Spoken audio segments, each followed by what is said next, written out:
What's up, YouTube? Welcome back to my channel. Thanks for watching all my videos so far.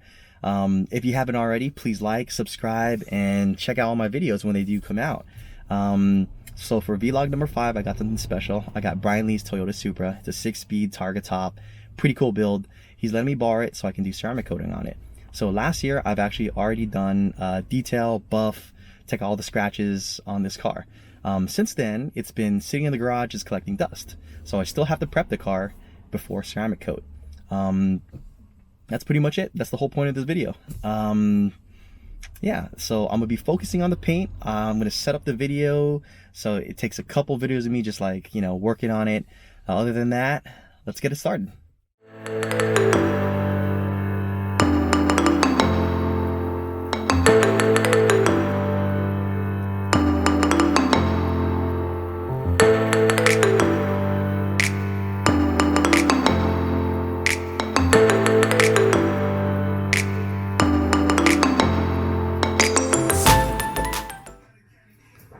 Alright, so after looking at the paint under some bright lights, I did notice that there are a lot of scratches, little fine scratches.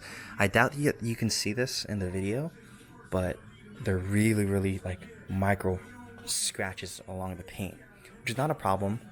I'm not going to spend too much time on it, but I will take them out.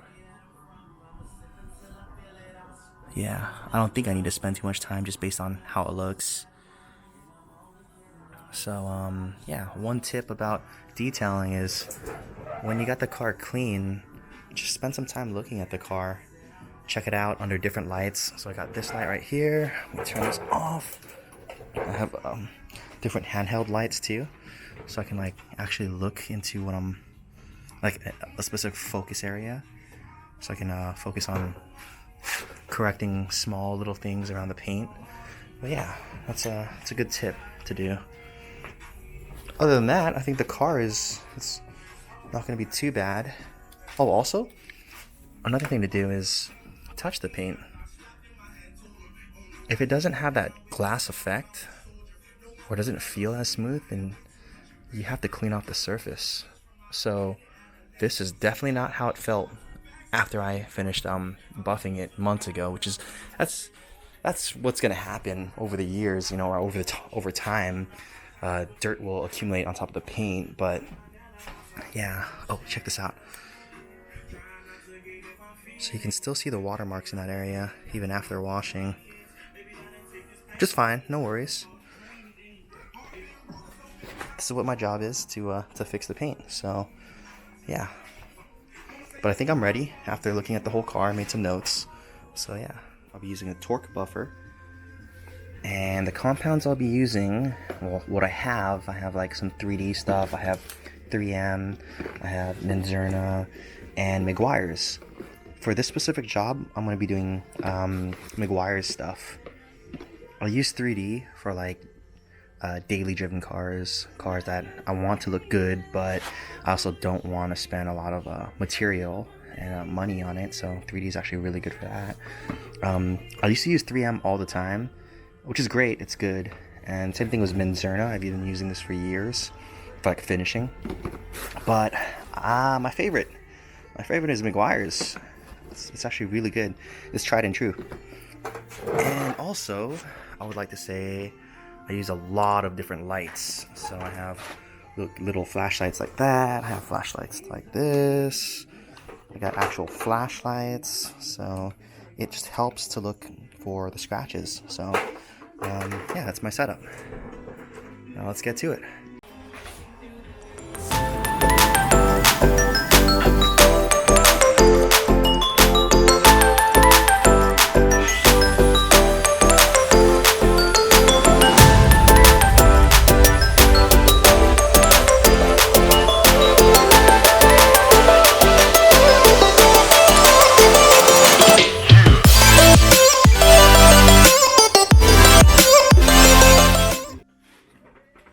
Alright, update.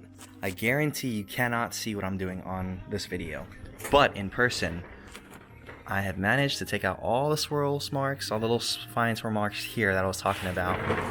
In order for me to do that correctly, I actually used the help of two different lights, one up here and one up here. Now if you're a photographer, we call this the clamshell lighting, one from the top, one from the bottom, so we can actually see where to buff. And dude, I am so happy of how it turned out. It's looking great. Now one more tip about buffing: you don't want to buff too much. Once you get the scratches out, you kind of want to just move on to the next panel or the next area, because when you're buffing, you're actually taking off a coat of clear coat. So with that being said, like professional buffers, what they use is like they use a paint or gauge meter to see how much paint they have to work with. I'm doing this by eye because I've done this a lot of times, but yeah, that's just a tip. You don't want to stay in one spot for too long, otherwise you'll burn the paint. I've burnt paint before on cheaper cars, and I've worked up to my time, or worked up my way and experience to do these cars effectively, and so far so good. So with that being said, I'm gonna go ahead and finish up the whole car, doing it just like this. Just wanted to stop and make this quick video, like a little clip, just because I'm happy with how it's turning out. Cool. Alright, so it's kind of windy. You probably can't hear me too well, but just got done detailing the Supra, and we're out here taking a photo shoot real quick. Check it out. Got my brother out here helping me out with positioning the car and watching my back while I do this photo. So I'm gonna give him the camera. Here you go, bro. Ooh. Well, I didn't know there was a screen on here. That's pretty fucking dope. So Jay just doing what he does.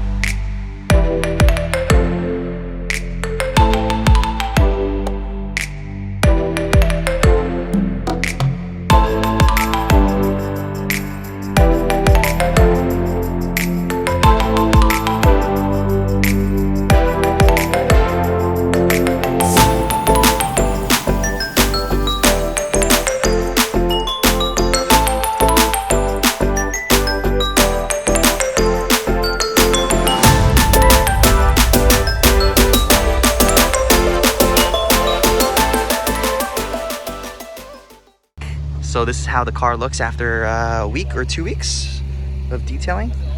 It hasn't been washed or anything, but the Supra coat is definitely dry by now. It's looking really well. Man, I love how it came out. This car is sweet.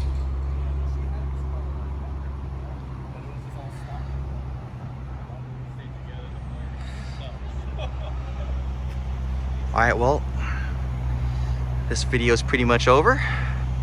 Thanks for watching, and watch out for my next update for my video. If you guys can like and subscribe, you guys will see the next car thing that I'm about to do. See you guys.